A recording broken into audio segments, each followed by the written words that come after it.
আমাদের দুঃখী কৃষক, তাদের কৃষি, এসব নিয়েও যে আমরা এখন চিন্তা করছি, আলোচনা করছি, এটা যদি তারা হয়তো জানতে পারতো অবশ্যই তারা খুশি হতো।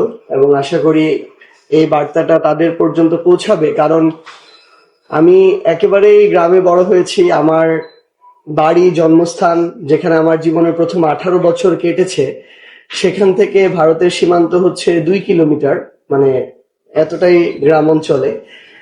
তো একদম একটা কৃষক পরিবারে বড় হয়ে ওঠা, ধীরে ধীরে পরিবারকে কৃষি থেকে দূরে সরে যেতে দেখা, এবং গ্রামাঞ্চলে যে পরিবর্তনটা এসেছে ধীরে ধীরে। একসময় যারা কৃষক ছিল, একসাথে 20 বিঘা, 30 বিঘা, 50 বিঘা জমি কৃষি করত, তারা ধীরে ধীরে এই কৃষিটাকে নিয়ে একটা গোষ্ঠীর ছেলে খেলার বিষয় যখন হয়ে গেল, তাদের ন্যায্য মূল্য পাওয়া থেকে শুরু করে বিভিন্ন গুরুত্বপূর্ণ বিষয়গুলো কৃষির সাথে সংশ্লিষ্ট যেগুলো, তখন তারা ধীরে ধীরে কৃষি থেকে নিরুৎসাহিত হয়ে সরে যাওয়া। এবং এখন অধিকাংশ ক্ষেত্রে দেখা যাবে মাঠ পর্যায়ে আমাদের যে ভাইরা কৃষির সাথে সম্পৃক্ত, তারা কৃষি করে কেউ 10 শতক জমি, কেউ 1 বিঘা, 2 বিঘা, এইরকম স্বল্প পরিমাণে। এবং অনেকে বর্গা নিয়ে করে, অনেকে নিজের জমিটা করে। এমনকি এমনও দেখা যায় যে আমাদের পরিবার আজকে থেকে প্রায় 20 বছর আগে কৃষি বাদ দিয়েছিল, যে কারণে যে একজন মানুষ যার নিজের জমি আছে, তিনি যদি মানুষ দিয়ে কাজ করিয়ে সর্বশেষ যখন বিক্রি করতে যাবেন সিজনের সময়, তার যদি বড় কোনো সংরক্ষণাগার না থাকে, তাহলে যে মূল্যটা পান আর তার যা খরচ হয়েছে, খুব বেশি অনাকাঙ্ক্ষিত কোনো ঘটনা না ঘটলে দুইটা প্রায় সমান সমান থাকে। অর্থাৎ এই যে এতদিনের কষ্ট, শ্রম, ঘাম, এই যে ঋণ করে বিভিন্ন জায়গা থেকে টাকা দিয়ে কৃষি উৎপাদন করা, কিংবা বিভিন্ন দোকান থেকে বিভিন্ন কীটনাশক, সার এসব বাকি নেয়া, সেগুলোর হালখাতায় গিয়ে সেগুলো শোধ করা, তারপরে দেখা যায় যে দিন শেষে ওই কৃষক কৃষি শুরুর আগে হয়তো তার হাতে যদি 50,000 টাকা ছিল, ফসল বিক্রি করে ধার দেনা শোধ করার পর তার কাছে ওই 50,000 টাকাও নেই, এরকম অবস্থায় চলে যায়। তো সেখান থেকে ওই মানুষগুলো কৃষি করা বাদ দিয়ে দিয়েছে, যারা এরকম একবারে 20, 30, 40 বিঘা, 50 বিঘা জমি কৃষি কাজ করত।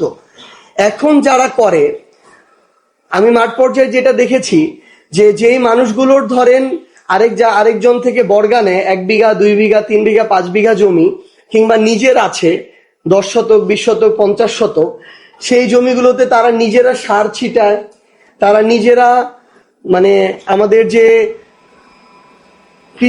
কৃষির সাথে যে চাষও ফসল আমাদের রোপণ থেকে শুরু করে এগুলো যে সম্পৃক্ত, এগুলো নিজেরা করে। একদম মাঠ পর্যায়ের কৃষকের যদি আপনি চিন্তা করেন, এরকম ফজরের সময় আমরা দেখি যে তারা বের হয়, একটু আলো আসতেই একদম স্বামী, স্ত্রী, সন্তান সবাই মিলে যায়, জোহরের আগে পর্যন্ত কাজ করে, ওই ধান কাটা, ধান রোপণ করা, সার দেয়া, এরপরে এইরকম যা ওই পানি দেয়া, এই ধরনের যে চর্চাগুলো নিজেরা করে, তখন তারা কিছুটা পোষাতে পারে। এবং দিন শেষে যখন মানে পণ্য বিক্রি করে, যদি সৌভাগ্য থাকে একটু দাম পায়, ফাইনালি তারা কিছুটা লাভবান হয়। কিন্তু অধিকাংশ ক্ষেত্রে আমরা এখন যেটা দেখি, ওই যে কৃষকরা, আমার একদম ওই শ্রেণীর যারা, তাদের তো সংরক্ষণাগার নাই।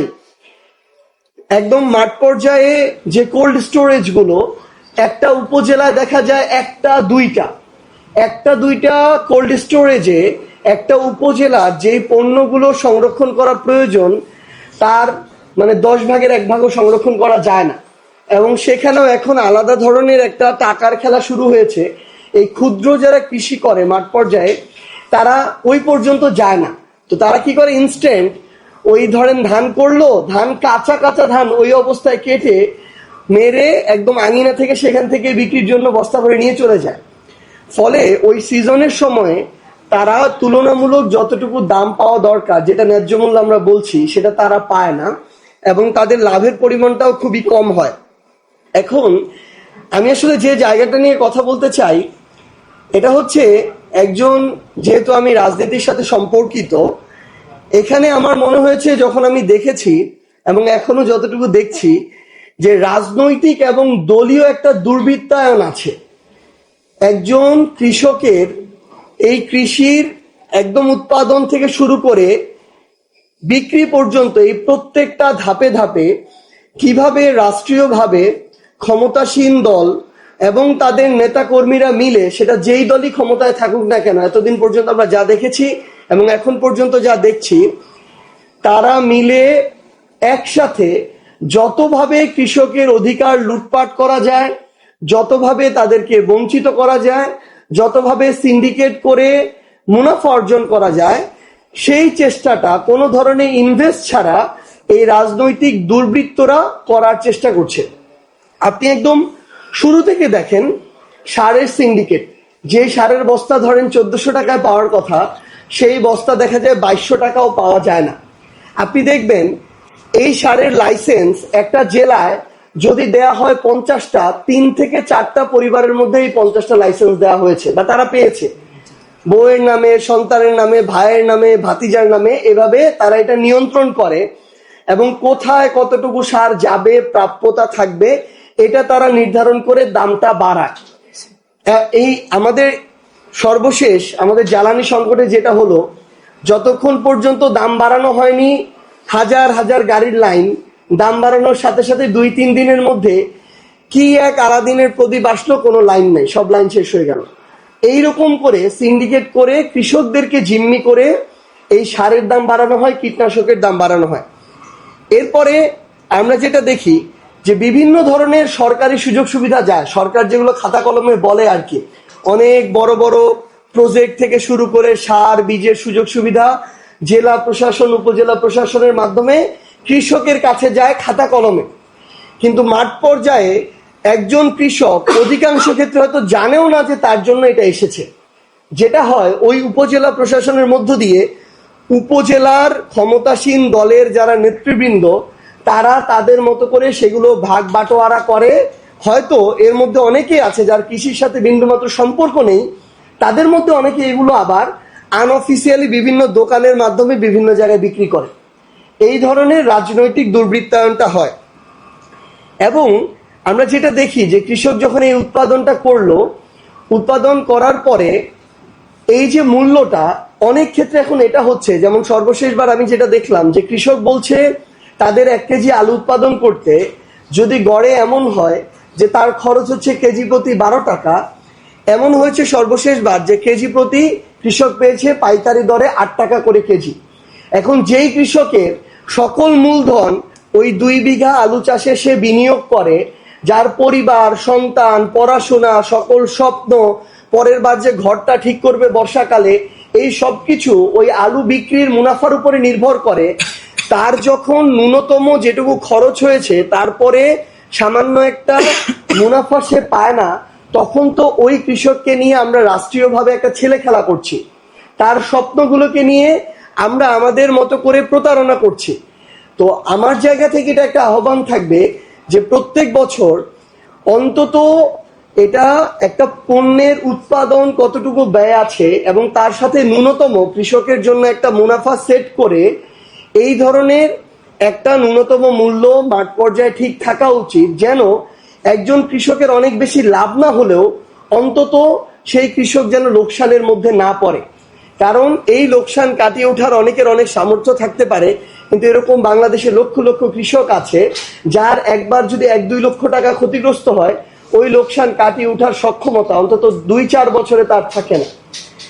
এই জন্য প্রত্যেকটা উপজেলা পর্যায়ে সরকারি উদ্যোগে যদি এই সুযোগটা থাকে, কারণ কৃষক আসলে জিম্মি হয়ে যায় ফসল ঘরে আনার সাথে সাথে বিক্রি করতে, তো সরকারি উদ্যোগে যদি উপজেলা পর্যায়ে এই ধরনের সংরক্ষণাগার নির্মাণ করা হয়, যেখানে কৃষক অন্তত 1 মাস 2 মাসের জন্য বা একটা নির্দিষ্ট সময়সীমা বেঁধে দেওয়া হবে যে সর্বোচ্চ এত সময় সেখানে তার ফসল সংরক্ষণ করতে পারবে, তাহলে হয়তো একটা সুবিধাজনক সময়ে সেই কৃষক সেই জায়গা থেকে ফসলটা রেখে আবার প্রয়োজন অনুযায়ী বিক্রিটা করতে পারবে, অন্তত একটা ন্যায্য মূল্য পাওয়ার সম্ভাবনা তৈরি হবে। আরেকটা যেটা আমাদের এই যে কৃষি শিল্পটা আমরা যেটা বলছি, এটার সংশ্লিষ্ট যে আমাদের শিল্প প্রতিষ্ঠানগুলো, এগুলোর শিল্পায়ন প্রক্রিয়াটা আমরা আরো ডিসেন্ট্রালাইজড করা যায় কিনা, এগুলো আমাদের ঢাকা কিংবা ঢাকার আশেপাশের জেলা কেন্দ্রিক। যেমন ধরেন আজকে আমরা যদি দেখি যে আমাদের উত্তরাঞ্চলে কি পরিমাণে আমাদের ধান, আলু, গম, ভুট্টা চাষ হচ্ছে, কিন্তু এই কেন্দ্রিক যেই ধরনের প্রসেসিং ফুডগুলো হয় সেগুলো কিন্তু আপনি পুরো রংপুর বিভাগের কোথাও এই রিলেটেড বড় একটা ইন্ডাস্ট্রিও দেখতে পাবেন না। আপনি দেখেন রাজশাহীতে লক্ষ লক্ষ টন সেখান থেকে আম পুরো দেশে যাচ্ছে, পৃথিবীর বিভিন্ন জায়গায় যাচ্ছে, কিন্তু সেটা প্রসেসিং হওয়ার কোনো বড় ধরনের ইন্ডাস্ট্রি আপনি রাজশাহী, নওগাঁ, চাপাই এই জেলাগুলোতে দেখতে পাবেন না।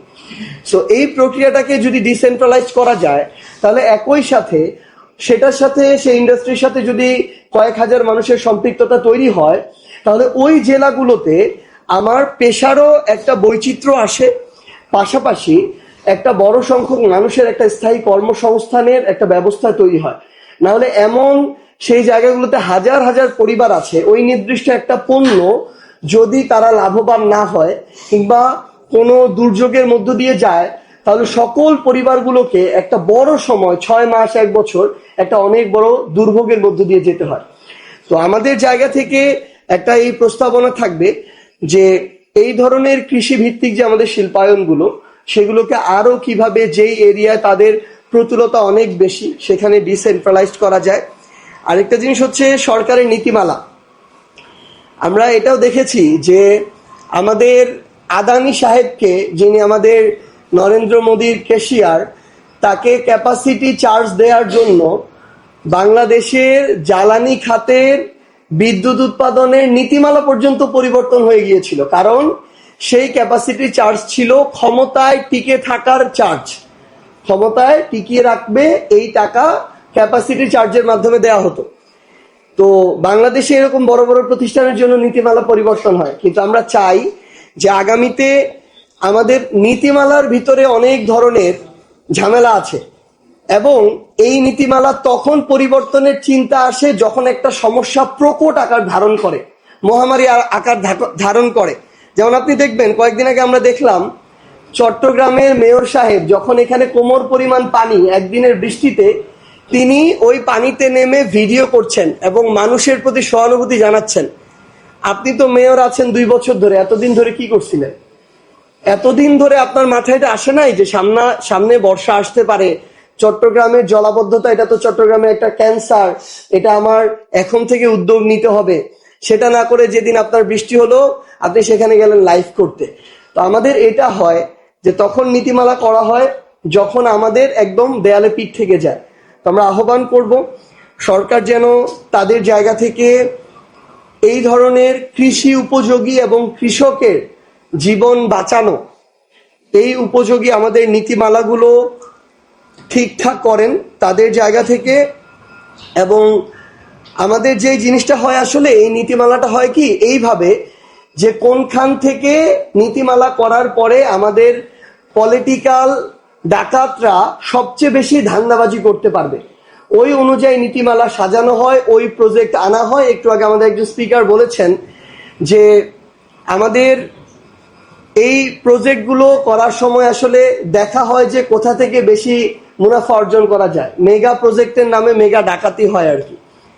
তো এই জিনিসগুলো যেন আগামীতে আর না করা হয় এবং ইস্যু ধামাচাপা দেওয়ার জন্য আমি সচেতন হয়ে উঠলাম, বাকি সময়টা ভুলে গেলাম, এই চর্চা থেকে আমাদের বের হয়ে আসতে হবে।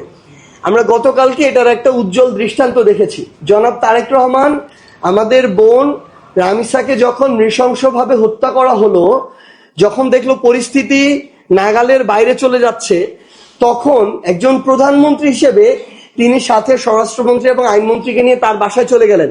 পরিস্থিতি ঠিকই শান্ত হলো, কিন্তু আমাদের এই সম্মানিত প্রধানমন্ত্রীর নেতৃত্বেই বাংলাদেশের স্বাধীন বিচার বিভাগ প্রতিষ্ঠার কফিনে শেষ প্যারেক মেরে দেওয়া হয়েছে কয়েকদিন আগে।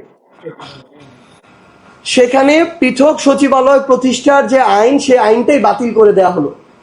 তাহলে আপনি একদিকে এই ধরনের নতুন সিম্প্যাথি কার্ডের গেম খেলবেন, আর আরেকদিকে আপনি সকল ধরনের জনগণের সুশাসন উপযোগী আপনি আইন কানুনগুলোকে বাতিল করে দিয়ে ক্ষমতাগুলোকে নিজের বা ক্ষমতাসীন দলের কাছে পুঞ্জীভূত করবেন, স্বৈরাচার হয়ে উঠার পথে হাঁটবেন, এটা তো হইতে পারে না। এই চরিত্রগুলো হচ্ছে স্ববিরোধী চরিত্র এবং এগুলো হচ্ছে জনগণের সাথে প্রতারণা। এই জন্য আমরা সর্বশেষ আমাদের জাতীয় নাগরিক পার্টি এনসিপির পক্ষ থেকে এটা আহ্বান জানাতে চাই যে আজকে আমার হাওরের এই দুর্ভোগ, কৃষকের ন্যায্য মূল্য তো পাওয়া তো দূরের কথা, কৃষক তো তার ফসলই খুঁজে পাচ্ছে না। তো পরবর্তীবার আবার এই একই কাজ হবে, আর আপনি ওই জলবায়ুর দোষ দিবেন। আমাদের যে এত ধরনের পরিকল্পনার ঘাটতি, পানি নিষ্কাশনের দুর্বলতা, কিংবা আমাদের বাঁধ বা এই ধরনের অবকাঠামো নির্মাণে যে আমাদের অনিয়ম, কোনো পরিকল্পনা নাই, এগুলোর কোনো তখন দায় থাকবে না। আবার নতুন করে সিম্প্যাথি গেইন হবে, আবার 7,000 টাকা দলীয় নেতাকর্মীদের মাধ্যমে তাদেরকে দেয়ার আরেকটা লুটপাটের ক্ষেত্র হবে। এভাবে তো সাস্টেইনেবল কিছু হবে না। পরিশেষে এটুকুই শুধু বলার যে আমরা যেন এই বিভিন্ন ওকেশন ভিত্তিক সিজনাল কৃষকপন্থী রাজনৈতিক দল না হয়ে উঠি, কৃষকপন্থী সিজনাল সরকার না হয়ে উঠি, বরং আমরা যেন এইটুকু মাথায় রাখি যে যতদিন আমাদের কৃষক বেঁচে থাকবে, যতদিন কৃষিতে আমরা নিজেরা স্বাবলম্বী থাকব, ততদিন আমাদের খাদ্য নিরাপত্তা নিশ্চিত হবে, ততদিন আমরা বেঁচে থাকব এবং ততদিন বাংলাদেশ বেঁচে থাকবে। সবাই ভালো থাকবেন। ইনশাআল্লাহ আমরা একসাথে আমাদের কৃষির জন্য, কৃষকের জন্য, বাংলাদেশের জন্য লড়ে যাব। আসসালামু আলাইকুম।